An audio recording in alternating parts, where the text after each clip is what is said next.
today we're going to be talking about eating clean in a tempting world. So let's get going on that. So as there is not really a magic fruit or vegetable that can prevent cancer, there's also not really one evil food that can cause it. However, our choices do play into our health. So there's many factors that we can control, and many factors affect our health, and the ones that we can control are more than the ones that we can't. So for example, family history. We cannot control our family history. We cannot control, to a certain extent, our environment. And also, to a certain extent, we can't control our stress that's coming into our lives. What we can control with stress, as we've talked about before, is to deal with how we deal with the stress that's coming in. Also, in our environment, there's things that we can do that can change that, but mainly the three things that I'm listing here, showing here, are not totally in our control, whereas the things like our lifestyle, our sleep, our diet, our relationships, these are things, our exercise levels, these are all things that we can control. So we can control if we are going to drink soda or eat Fritos, or if we're going to smoke, as hard as that may be, it is in your power to control that. We can control what kind of foods we're going to eat, and we can control the level of pesticides that we're taking into our bodies.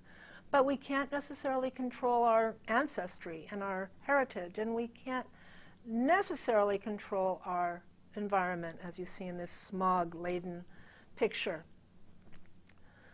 But of the things that we can control, there are certain things that we can avoid, and the problem is they're not always apparent. First thing we're going to talk about is acrylamides. Now, you may have heard of acrylamides in the past. This is something that I became aware of. Last time I did this seminar, a seminar similar to this, I talked about acrylamides. And right after that, I saw warning signs posted at places like Starbucks. Now, maybe it's like the yellow Volkswagen, where you're aware of something and then you start seeing things all over the place, or maybe it was just coincidence. But acrylamides are chemicals that are formed when mostly starches are cooked at high heat, and they are browned or darkened by that cooking. So potatoes are a huge villain in this scenario. So potato chips or French fries, they form acrylamides easily. Also breads and toast, the cookies, flours, things like that, cakes. It's when they are cooked at a high heat and they form the blackened area. Meats, when you grill meats on the barbecue, those are all acrylamide forming, and oddly enough, coffee. So there is an association between acrylamides and an increased risk of kidney, endometrial, and ovarian cancer. So let's talk a little bit about how they form. I have looked and looked and looked at the differences between deep fryers and air fryers because I wanted to get an air fryer, and I wanted to know if they're safe for my clients to use. And I really felt that they probably weren't. I thought the same acrylamides would form, but no, it's not true. So when you are air frying, the acrylamides do not form the way they do in a deep fryer. One word of caution, though, on air fryers is you do want to, and you'll see why later, but you do want to try to get a basket that's stainless steel, or do something so that the food is not resting directly on plastic. But when you do your potatoes or vegetables or whatever you're doing in the air fryer, you're not forming the acrylamides as you would be in the deep fryer. So that's great news. When you have toast, most people don't like it when their toast burns or their cookies, but I have known people who prefer their cookies and toast burnt. Well, those items are full of acrylamides. The burnt toast or the burnt flour is where the acrylamides are. So when you're making toast, make it to a lighter golden. Don't go, and if you get any burnt on it, like even with my Ezekiel bread, when it burns, which I will occasionally burn my bread, I just scrape off the burnt part. Okay, so you're avoiding the acrylamides there. And this is really kind of odd, but coffee, the beans on the right look like they should be healthier than the beans on the left. The beans on the right are roasted to a golden color, and the beans on the left are the dark roast. Oddly enough, with coffee beans, it works a little differently, maybe because it's not a starch so much like a wheat or a potato would be. But there's something in the coffee bean that when you're roasting them and they roast to a golden color like this, that's where the acrylamides form. When you keep roasting them, which is how they produce a dark roast, when you keep roasting them, then the acrylamides dissipate. So you want to go, if you're going to have coffee, which is your personal choice, but if you're going to have coffee, go for a dark roast. Oops. There we go. Okay, so then there's something for, I'm sorry to say that when you're doing deep frying of onion rings or French fries or, fish, there really isn't an okay way to deep fry. If you're using your air fryer, that's okay, but deep fry, just say no. I'm sorry. There's no way around it. And remember, acrylamides are not additives, so you're not going to find them listed in the ingredients of packaged foods. They're not going to be there. So you just have to know this. Just remember, the more you roast, cook, toast, bake, fry, the more chances you have of acrylamides forming. Okay? So now let's talk about additives. And additives are something that are put into food or food-like things to make them taste better, look better, preserve their flavor, and really it's to make things not what they are. So maybe you have some substandard tastes or appearance, but you want to make it look better so that people want to eat it. That's where additives come into play. So some of the additives we know about, but really there's like more than 3,000 food additives in processed foods. We're obviously not going to talk about all of them today, but know that some of these additives have been banned in the United States. That means they used to be here, but now they're banned. And some of them are banned in Europe. For example, trans fats, many food dyes have been banned. I know you've heard of that, and other things as well.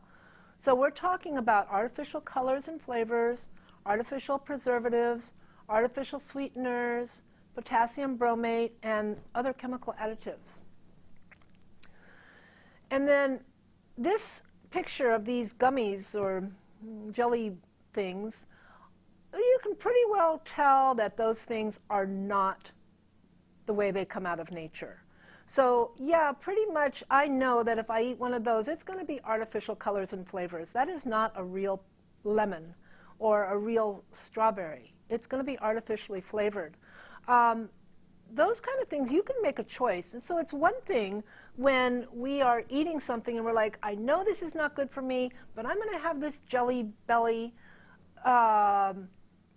today. I haven't had one in 3 years, and I'm going to have it today because I'm at my kid's birthday party or whatever. Okay, you're making that choice. But it's when you don't have the choice or you don't know the choice that you're making and the choice is being made for you. So again, remember, it makes foods look and taste better. So the things that we know are in blue here: candies, cookies, gum, sodas, and syrup. All those things, we know that they're going to be artificially flavored, right? But do we know that when we pick up a bottle of balsamic vinegar, which we assume is not one of the worst choices for a dressing, or our breakfast cereal that's supposed to be healthy, or bread, which is the staff of life. It could even be whole wheat bread. It could even be breads that we think are healthy. Ice cream, even natural ice cream has additives. Oatmeal, especially the instant oatmeal. Microwave popcorn, salad dressings, like I said, pickles and yogurt. All those things, those are things that you wouldn't expect, maybe the pickles, but you wouldn't expect to have additives. You would expect them to be relatively healthy items, or could be relatively healthy items. But no, you have to be careful.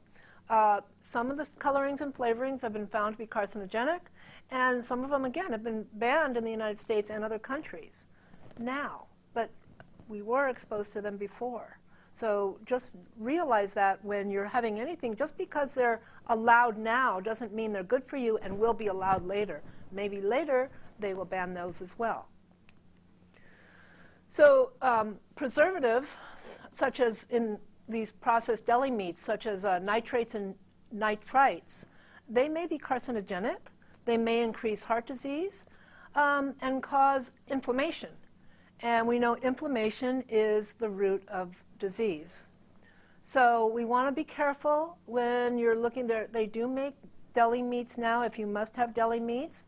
They do make deli meats now that list no nitrates, no nitrites. If you're going to eat something, a processed meat like a bacon or a pastrami or a salami or these kind of things, then make sure you're looking for no nitrates and no nitrites. And then artificial sweeteners. Now, we talked about this when we did our sugar seminar, and if you caught it, great. If you didn't catch it or you like to have a refresh, artificial sweeteners are something that's used to promote sweetness without extra calories and without a glycemic load. So some of these have been banned and brought back. One of these have been banned and brought back. They were thought to be carcinogenic years ago, and then they were brought back to the market not so long ago, and that would be Sweet and Low. They were thought to be carcinogenic. Then they decided, well, they're not as carcinogenic as we thought, so we'll bring it back. So besides being possibly carcinogenic, artificial sweeteners can also lead to metabolic dysfunction. And what happens is your body, your mouth, it starts in your mouth, you get something sweet, your body doesn't know it's artificial or not. It just gets a sweet taste. Your taste buds don't know. So then, after that, your insulin level rises to process the sweetness, and the sweetness never comes into your body. So what happens is you have a raised level of insulin, and after time, continuing this can affect your metabolic function, and that's not good. And then also artificial sweeteners, inflammatory, again. So again, something we don't want. So stay away from artificial sweeteners. The only one that I think is okay as an artificial sweetener is stevia. And you'll see here sweet leaf sweetener and Truvia. Those are both, I believe Truvia is a stevia sweetener. But the problem is those are not just stevia. Those are not just pure stevia extract. Those have other things in them that that you don't want in your system, okay? Other chemicals to make them taste more like sugar, act more like sugar. Stevia can be bitter, so people want to be able to bake with it or use it in their coffee in a way that they do like sugar. But these things have other items in there that you don't want. There's also something I don't have here, which is lately with the paleo and the keto diets, something that's come up is sweeteners are not artificial, but sweeteners like monk fruit or lacinto. Those are sweet fruits that are used to make a sugar-like substance. But the problem is if you look at the ingredients, it's not just monk fruit. They usually, the one that's monk fruit is with erythritol. And many people don't have a problem with erythritol, but many people do, and it affects your digestive system. And if we're worried about gut health, then we want to worry about things that affect your digestive system, whether or not you have a response. but realize that it can affect your gut health. Okay, so artificial sweeteners are not your friend. Potassium bromate. Now this loaf of bread looks like delicious, and it's probably a whole grain loaf, it looks to me. Maybe this one is okay. Maybe this one doesn't have potassium bromate, but you don't know that when you're buying bread that's been put out on the shelves. So potassium bromate is a flour improver. It helps to strengthen the dough and helps it to rise higher and give the bread a greater spring to it. So you get that nice chew in the bread that you're looking for. But potassium bromate can cause kidney, thyroid, and gastrointestinal cancer. It's banned in Argentina, Brazil, Canada, Nigeria, South Korea, Peru, and Europe, and other places, but it's not banned here. So you want to be careful. I don't really see it in breads that I have bought, but I don't buy that many breads.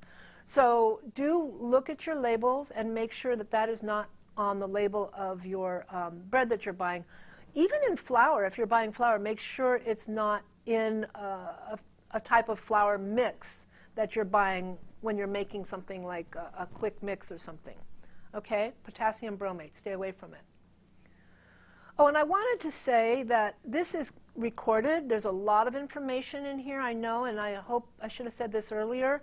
This is recorded, so you can come back to this later. You don't have to be scribbling notes. It'll stay there for you. It'll be the same link, I believe, and if it isn't, I'll let you know. But it is recorded. And also, if you have questions while we're going along, go ahead and type them into the chat box, and then we'll answer the questions at the end, okay? Okay, so chemicals such as BHA and BHT are, they're put into things with fat to prevent it from turning rancid. So items that have, let's see, like maybe you have a chili or something that would have fat in it that you don't want that fat to turn rancid, things with nuts. Be careful. You don't want any BHA and BHT. They're both associated with increased cancer risk, but not conclusively. So they're still allowed. They are banned in Australia, Canada, New Zealand, and the United Kingdom, and severe restrictions throughout Europe. BPA is another one. That's found in the lining of cans and in hard plastics. Now, you'll see cans that say no BPA. You'll see packaging that says no BPA, and that's great because BPA is an endocrine disruptor, and what that means is it interferes with the body's hormonal systems. It acts as a form of estrogen. So it's banned from baby bottles here in the United States, which is good, and many other countries.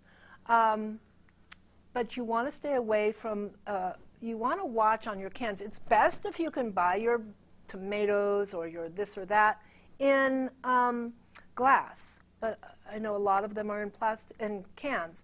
So just make sure you get the cans that are labeled BPA free. There are a couple of other chemicals that are found in the lining of cans that they aren't talking about yet, but I believe that they will talk about them in the future, and that's BPS and BPF. And those lead to inflammation and could lead to increased blood pressure. So if you can avoid cans, that's great. We can't always avoid everything, but if you can buy in glass, it's the best bet. And lastly, the last chemical we're going to talk about here is carrageenan. And carrageenan is a substance that's included in many dairy products, mostly dairy, ice creams. A lot of ice creams have carrageenan, yogurts, things like that. They want it to be more creamy because carrageenan makes it more unctuous and more creamy. Cottage cheese has carrageenan. And you want to be careful with carrageenan because it's toxic to the digestive system and highly inflammatory. So it may contribute to colitis, IBS, rheumatoid arthritis, colon cancer. It's banned from baby formula in Europe. So again, carrageenan, stay away from it. And mostly found in dairy products, but there might be found in other items as well. So how are you going to avoid the additives in your food? Well, the first thing is choose organic. We don't permit the use of artificial additives in foods that are certified organic. So right there, that's going to help. That doesn't mean the can isn't going to be having BPA in the lining. You still have to check for that. You still want to look at the labels, even when you're buying organic. But when you buy organic, you're better off. You have a better bet of avoiding these additives. You choose fresh foods. So instead of buying canned or packaged or processed foods that might contain these flavorings and chemicals that want to make them look and taste like the thing you're trying to buy that thing. So instead of buying strawberry flavored Jell-O, buy a strawberry, okay, or something. You get my point. Stay away from deli meats. They're going to be high in nitrates and nitrites unless they are labeled without. If you go to a party and you're having deli meats because that's what's at the party and you have no idea if there's nitrates or nitrites in those deli meats, my first choice would be stay away from those deli meats. But if you aren't going to stay away from those, if once in a while you have it, try to have a food that's high in vitamin C. This is not a green light to eat deli meats, but it's a help. It can help you. It'll protect you somewhat. So if you're, like I said, at a party somewhere where you can't avoid it for some reason, try to eat some vitamin C with it. An orange or strawberries, etc. Read your labels. We don't, like I said, we're thinking that our yogurt is so healthy, but we don't know what's in that until we read the label. So avoid products that list dyes or artificial color on the label. Avoid plastic if you can. Like we said, look for glass or make sure cans are labeled BPA free. It'll be interesting to see if in the future that we start seeing things that say BPS and BPF free also. Because they're not telling you what else it's lined with. And look for glass alternatives. Nut butters come in glass, mustards, mayonnaise, tomatoes, things like that. Try to buy glass instead of plastic. And by all means, don't microwave in plastic. Also, if you're buying in plastic or storing in plastic, try to avoid using acidic foods in plastic containers. So the way you might have a Tupperware or something that you've put some spaghetti sauce in, and then later you cannot get the red out of the Tupperware or the smell. Open a jar of salsa, and you will never be able to get the smell out of the lid of the salsa. That's because the acidic food is seeping into the plastic, and vice versa, the plastic is seeping into the food. So try to not store your acidic items in plastic. And then educate yourself. Just use trusted resources, EWG, Environmental Working Group, that's ewg.org, and that'll determine that not only do they tell you, EWG does the Clean 15 and the Dirty Dozen. I'm sure you've heard of the Dirty Dozen for organic produce, and the Clean 15. Dirty Dozen has been doing that for years, and they do a great job. But they also do other things, like they look at chemicals in sunscreen and cosmetics and household cleaners and other foods. So use that. That's a great resource for you, ewg.org. So pesticides. So pesticides are any substance that's used to kill, repel, or control unwanted forms of plant or animal life. That would be herbicides, insecticides, fungicides, and disinfectants. So you might have a food that's pesticide-free that hasn't been grown with pesticides, but they might run a disinfectant through that food after it's been processed. So you want to be careful of these things and you're going to find them everywhere. Really, it's hard to avoid them, but you have to know what to look for. So how do we avoid them or reduce them? Probably not going to avoid them 100%, but we want to choose organic. Again, most pesticides are not allowed on organic food. There are about 25 pesticides that are allowed on organic food, but those are typically organic pesticides. And you can't avoid it 100%, but if we're having organic natural pesticides, that's going to be a lot better than a chemical pesticide. Shop at the farmer's market, but just because you're going to the farmer's market does not mean that it is a for sure thing. Ask the farmer, is this organic? It'll say if it's organic because then they can charge more. But ask the farmer, do you use pesticides? And they'll tell you. And if you're shopping at a reputable farmer's market, they will have to be honest with you, because if they are not, they're going to get kicked out of the farmer's market. So a good farmer's market will be monitoring their farmers and monitoring what's being said. And I've seen it happen where a vendor has been kicked out a couple of times, a couple of different vendors at different markets. So do go to reputable farmers markets. You can find that they're certified farmers markets. And then educate yourself. Again, educate yourself.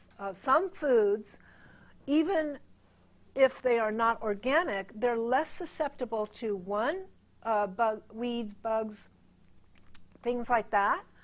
But so they use less pesticide or none at all. Or two, they may not hold the pesticides like some foods do. So that's why on EWG they're going to give you, and we're going to look at that in a second, a list of different things that you can, the clean 15 and the dirty dozen. So again, use that ewg.org, and then also there's another thing that's whatsonmyfood.org. That's a good site too. I prefer the EWG, it's easier, but if you have doubt, the whatsonmyfood.org might give you even a more extensive list. So the dirty dozen, this is for 2020, and right after I finished this presentation, I saw that they had come out with the 2021 listing, but I didn't change it. But these things that are on here are, and somehow I did a baker's dozen, I don't know, I put 13 on here, but these things that are on here are almost typically on here every year. So strawberries are always on the list. Leafy greens, you don't have to memorize, okay, I know strawberry, peaches, la la la. No, you don't have to memorize. Just realize, think about this, leafy greens, organic. Stone fruit, like peaches or cherries, organic. Grapes, and if we're talking about grapes, we should be talking about wine also. Should be organic. Tomatoes, some things you do have to memorize because there's no easy, but just remember stone fruit, leafy greens, apples, pears. Apples, pears you can kind of group into one. These things will become second nature to you. And if it's not, when you're at the market and you have a question, just Google it. Just Google it and it'll come up. And then they also have the Clean 15. So the Clean 15, again, this is the 2020 list. And it's pretty much the same. I didn't see any real surprises here compared to 2021. These things they don't hold on to their pesticides, or they're pesticided less, if that's a word.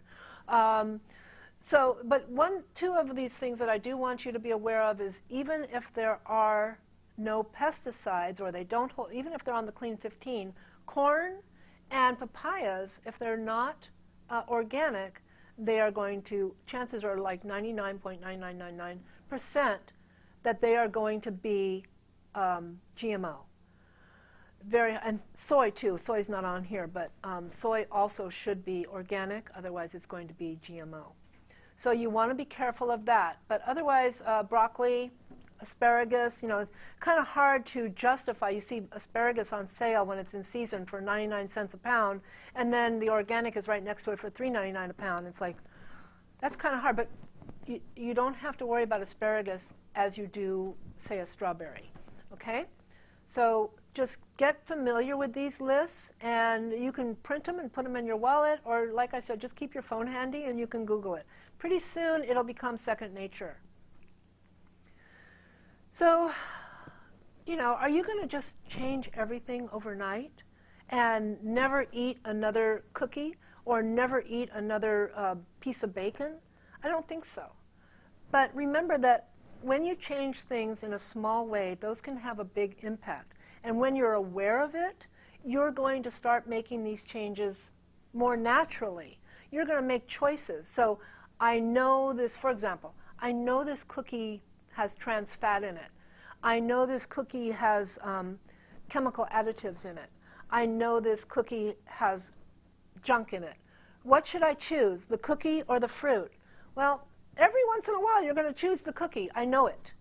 Don't beat yourself up, but try to make your choice be the fruit or the item that is not going to have the junk in it that you don't want in your body. Make your choice over organic or conventional foods. We're not going to be perfect, but be the best you can. And then, you know, think about it when you're choosing between plant foods and animal foods. Think about how you get your protein. Think about how you fuel your body. Think about your body as your vehicle. Treat it well, and it'll treat you well. Okay? So, if you have questions, I hope you type them into the chat. And if you have questions at a later date, you can reach me at 2life-2health@hotmail.com. And you can visit me on my website at www.2life-2health.com. I'm also on Facebook, Instagram, LinkedIn, etc., Twitter. Okay, any questions? Yes, I have some questions. Okay, should I get rid of the plastic storage containers I have if they don't say BPA free? I don't think your plastic storage containers are going to say BPA free. I don't know that that would be on the label. Should you get rid of it?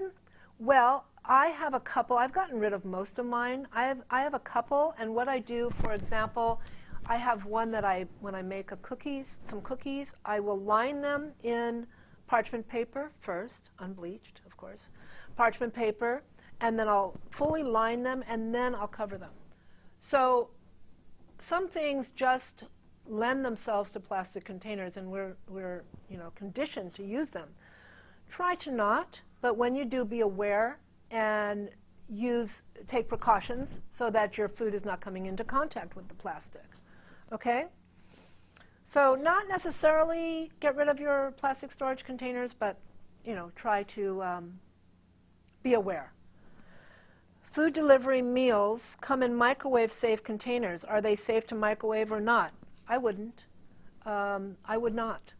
So what I do, if I get something that is, for example, like a frozen meal that you're supposed to make in that container, I don't use the microwave, but I use the oven.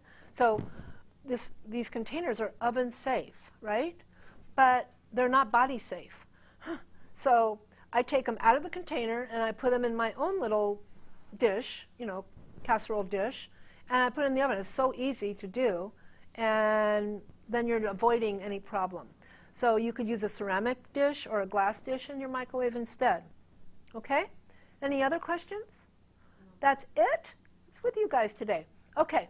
So remember that if you have questions later on, you can contact me at 2life-2health@hotmail.com. And I look forward to seeing you next week at next Thursday, 2:30, to make a delicious something, not pesticide, not artificial flavoring, not chemically laden. Okay? So I'll see you then and look forward to it. Okay, bye.